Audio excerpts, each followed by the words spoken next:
ಶ್ರೀ ಹರಿವಾಯುಗುರುಭ್ಯೋ ನಮಃ. ಓಂ ವಂದೇ ವಿಷ್ಣುಂ ನಮಾಮಿ ಶ್ರಿಯಮಥ ಚ ಭುವಂ ಬ್ರಹ್ಮವಾಯೂ ಚ ವಂದೇ ಗಾಯತ್ರೀಂ ಭಾರತೀಂ ತಾಮಪಿ ಗರುಡಮನಂತಂ ಭಜೆ ರುದ್ರದೇವಂ ದೇವೀಂ ವಂದೇ ಸುಪರ್ಣೀಮಹಿಪತಿದಯಿತಾಂ ವಾರುಣೀಮಪ್ಯುಮಾಂ ತಾಂ ಇಂದ್ರಾದೀನ್ ಕಾಮಮುಖ್ಯಾನಪಿ ಸಕಲಸುರಾನ್ ತದ್ಗುರೂನ್ಮದ್ಗುರೂಂಶ್ಚ ಅಭ್ರಮಂ ಭಂಗರಹಿತಂ ಅಜಡಂ ವಿಮಲಂ ಸದಾ ಆನಂದತೀರ್ಥಮತುಲಂ ಭಜೆ ತಾಪತ್ರಯಾಪಹಂ. ಪೂಜ್ಯಾಯ ರಾಘವೇಂದ್ರಾಯ ಸತ್ಯಧರ್ಮರತಾಯ ಚ ಭಜತಾಂ ಕಲ್ಪವೃಕ್ಷಾಯ ನಮತಾಂ ಕಾಮಧೇನವೇ. ಪೃಥ್ವೀಮಂಡಲಮಧ್ಯಸ್ಥಾಃ ಪೂರ್ಣಬೋಧಮತಾನುಗಾಃ ವೈಷ್ಣವಾಃ ವಿಷ್ಣುಹೃದಯಾಃ ತಾನ್ ನಮಸ್ಯೇ ಗುರೂನ್ ಮಮ. ಆಪಾದಮೌಳಿಪರ್ಯಂತಂ ಗುರುಣಾಮಾಕೃತಿಂ ಸ್ಮರೇತ್ ತೇನ ವಿಘ್ನಾಃ ಪ್ರಣಶ್ಯಂತಿ ಸಿದ್ಧ್ಯಂತಿ ಚ ಮನೋರಥಾಃ. ಶ್ರೀ ವಿದ್ಯಾಸಾಗರ ಮಾಧವತೀರ್ಥಗುರುಭ್ಯೋ ನಮಃ. ಹರಿ ಓಂ. ಲೌಕಿಕ ವೈದಿಕ ಭೇದ ಭಿನ್ನ ವರ್ಣಾತ್ಮಕ ಧ್ವನ್ಯಾತ್ಮಕ ಅಶೇಷ ಶಬ್ದಾರ್ಥ ಋಗಾದಿ ಸರ್ವವೇದಾರ್ಥ ವಿಷ್ಣು ಮಂತ್ರಾರ್ಥ ಪುರುಷ ಸೂಕ್ತಾರ್ಥ ಗಾಯತ್ರ್ಯರ್ಥ ವಾಸುದೇವ ದ್ವಾದಶಾಕ್ಷರ ಮಂತ್ರಾಂತರ್ಗತ ಆದ್ಯ ಅಷ್ಟಾಕ್ಷರಾರ್ಥ ಶ್ರೀಮನ್ನಾರಾಯಣ ಅಷ್ಟಾಕ್ಷರ ಮಂತ್ರಾರ್ಥ ವಾಸುದೇವ ದ್ವಾದಶಾಕ್ಷರ ಮಂತ್ರಾಂತರ್ಗತ ಅಂತ್ಯ ಚತುರಕ್ಷರಾರ್ಥ ವ್ಯಾಹೃತ್ಯರ್ಥ ಮಾತೃಕಾ ಮಂತ್ರಾರ್ಥ ಪ್ರಣವೋಪಾಸಕಾನಾಂ ಪಾಪಾವಿದ್ಧ ದೈತ್ಯಪೂಗಾವಿದ್ಧ ಶ್ರೀ ವಿಷ್ಣು ಭಕ್ತ್ಯಾದ್ಯನಂತ ಗುಣಪರಿಪೂರ್ಣ ರಮಾವ್ಯತಿರಿಕ್ತ ಪೂರ್ವ ಪ್ರಸಿದ್ಧ ವ್ಯತಿರಿಕ್ತ ಅನಂತವೇದ ಪ್ರತಿಪಾದ್ಯ ಮುಖ್ಯತಮ ಅನಂತ ಜೀವ ನಿಯಾಮಕ ಅನಂತರೂಪ ಭಗವತ್ ಕಾರ್ಯಸಾಧಕ ಪರಮದಯಾಲು ಕ್ಷಮಾಸಮುದ್ರ ಭಕ್ತವತ್ಸಲ ಭಕ್ತಾಪರಾಧ ಸಹಿಷ್ಣು ಶ್ರೀ ಮುಖ್ಯಪ್ರಾಣಾವತಾರಭೂತಾನಾಂ ಅಗ್ನ ಜ್ಞಾನಾರ್ಥಿ ಜ್ಞಾನಯೋಗ್ಯ ಭಗವತ್ಕೃಪಾಪಾತ್ರಭೂತ ಸಲ್ಲೋಕ ಕೃಪಾಲು ಶ್ರೀ ಬ್ರಹ್ಮರುದ್ರಾದ್ಯರ್ಥಿತ ಭಗವದಾಜ್ಞಾಂ ಶಿರಸಿ ಪರಮಾದರೇಣ ಅನರ್ಘ್ಯ ಶಿರೋರತ್ನವತ್ ನಿಧಾಯ ತಥಾ ಅಶೇಷ ದೇವತಾ ಪ್ರಾರ್ಥನಾಂ ಹಾರವತ್ ಹೃದಯ ನಿಧಾಯ ಸರ್ವಸ್ವಕೀಯ ಸಜ್ಜನಾನುಗ್ರಹೇಚ್ಛಯ ಕರ್ಮ ಭುವಿ ಅವತೀರ್ಣಾನಾಂ. ನಮ್ಮ ಪ್ರಾತಃ ಸಂಕಲ್ಪ ಗದ್ಯ ಪ್ರವಚನದಲ್ಲಿ ಹಿಂದಿನ ಪ್ರವಚನದಲ್ಲಿ ಮೂರನೇ ಭಾಗವಾಗಿ ವಿಭಾಗಿಸಿಕೊಂಡಿರುವ ವಾಕ್ಯ ಅಗ್ನ ಜ್ಞಾನಾರ್ಥಿ ಮತ್ತು ಅವತೀರ್ಣಾನಾಂ ಎಂಬುವ ವಾಕ್ಯದ ಪದಚ್ಛೇದ ಪ್ರತಿಪದಾರ್ಥ ತಾತ್ಪರ್ಯವನ್ನು ಹೇಳಿಕೊಂಡಿದ್ದೇವೆ. ಇವತ್ತು ವಿಶೇಷ ವಿವರಣೆಯನ್ನು ನೋಡೋಣ. ಇಲ್ಲಿ ಅಗ್ನ ಜ್ಞಾನಾರ್ಥಿ ಜ್ಞಾನಯೋಗ್ಯ ಭಗವತ್ಕೃಪಾಪಾತ್ರಭೂತ ಸಲ್ಲೋಕ ಕೃಪಾಲು ಇವೆಲ್ಲವೂ ಕೂಡ ಅಗ್ನ ಅಂದರೆ ಮುಕ್ತಿಯೋಗ್ಯ ಜೀವರಾದ ಸಾತ್ವಿಕರ ಜೀವರ ಲಕ್ಷಣಗಳನ್ನು ಹೇಳ್ತಾ ಇದ್ದಾರೆ. ಇಲ್ಲಿ ಅಗ್ನ ಅಂದರೆ ಜ್ಞಾನರಹಿತನು, ಜ್ಞಾನ ಇಲ್ಲದೇ ಇರುವವನು ಅಂದರೆ ಅಜ್ಞಾನಿ. ಅಂದರೆ ಇಲ್ಲಿ ಜ್ಞಾನ ಅಜ್ಞಾನ ಎಂಬ ಶಬ್ದಗಳ ಸರಿಯಾದ ನಿಜವಾದ ಅರ್ಥವನ್ನು ಅಂದರೆ ಯಥಾರ್ಥ ಅರ್ಥವನ್ನು ತಿಳ್ಕೊಂಡಾಗ ಯಾರು ಜ್ಞಾನಿ ಯಾರು ಅಜ್ಞಾನ, ಯಾವುದು ಜ್ಞಾನ ಯಾವುದು ಅಜ್ಞಾನ ಎಂಬ ವಿಷಯ ನಮಗೆ ಗೊತ್ತಾಗುತ್ತೆ. ಮೊದಲು ಈ ವಿಷಯದಲ್ಲಿ ನಾವು ಸ್ಪಷ್ಟತೆಯನ್ನು ಪಡೆಯಬೇಕು.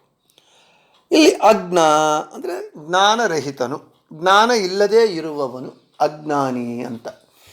ಜ್ಞಾನ ಅಂದರೆ ಏನು ಅಂತ ಹೇಳಿದರೆ, ಜ್ಞಾನ ಶಬ್ದಕ್ಕೆ ಸಾಮಾನ್ಯವಾಗಿ ವಿಷಯ ಗ್ರಹಣ ಶಕ್ತಿ ಎಂಬ ಅರ್ಥ ಇದೆ.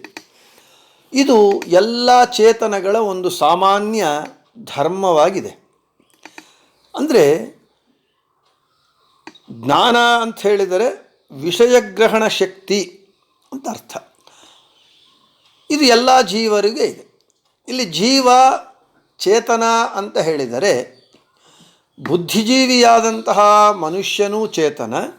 ಮನುಷ್ಯ ಮೊದಲುಕೊಂಡು ಪಿಪೀಲಿಕಾ ಪರ್ಯಂತ ಅಂದರೆ ಇರುವೆ ಪರ್ಯಂತದವರೆಗೂ ಕ್ರಿಮಿಕೀಟಕ ಪಶು ಪಕ್ಷಿ ಮೃಗಗಳು ಎಲ್ಲವೂ ಮನುಷ್ಯರು ಮೊದಲುಕೊಂಡು ಎಲ್ಲರೂ ಜೀವರೇ, ಎಲ್ಲರೂ ಚೇತನರೇ.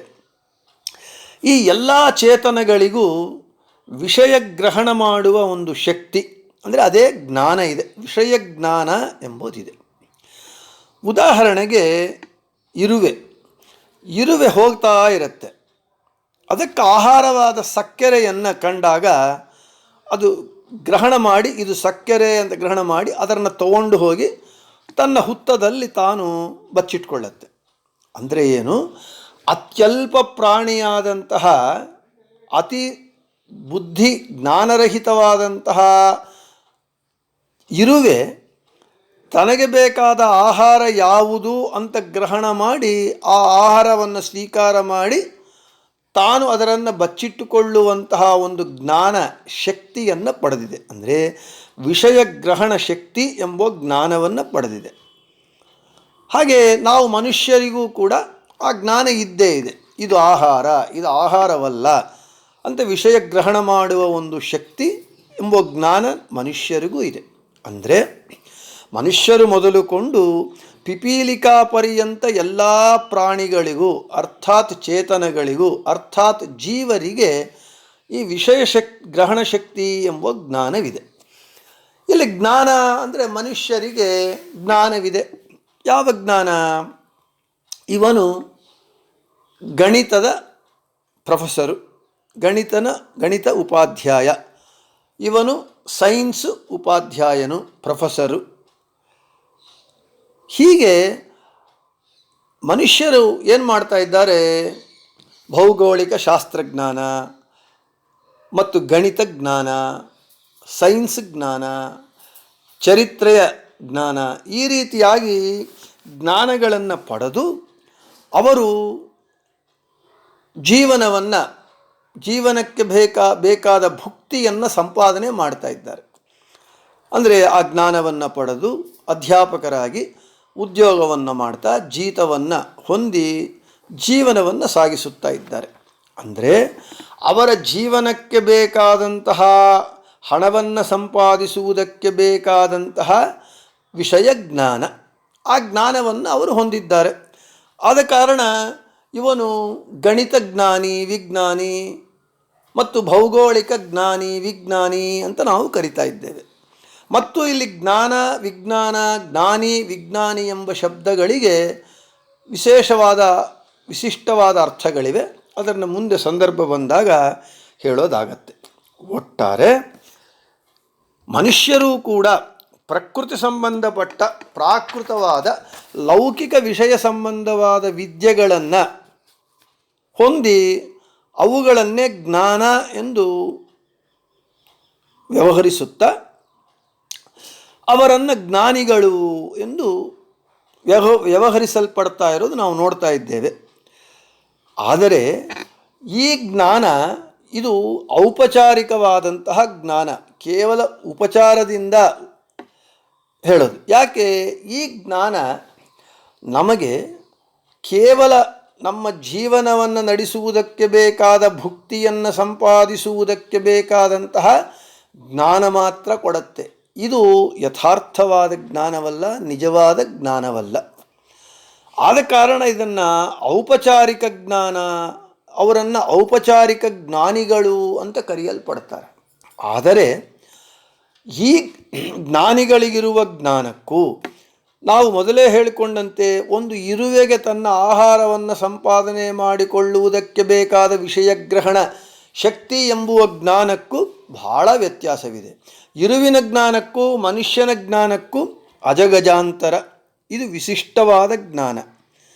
ಆದರೆ ಈ ಜ್ಞಾನವೇ ಕೇವಲ ಲೌಕಿಕ ವಿಷಯಗಳ ಸಂಬಂಧಪಟ್ಟ ಜ್ಞಾನವಾದ ಕಾರಣ ಇದು ಜ್ಞಾನವೇ ಅಲ್ಲ.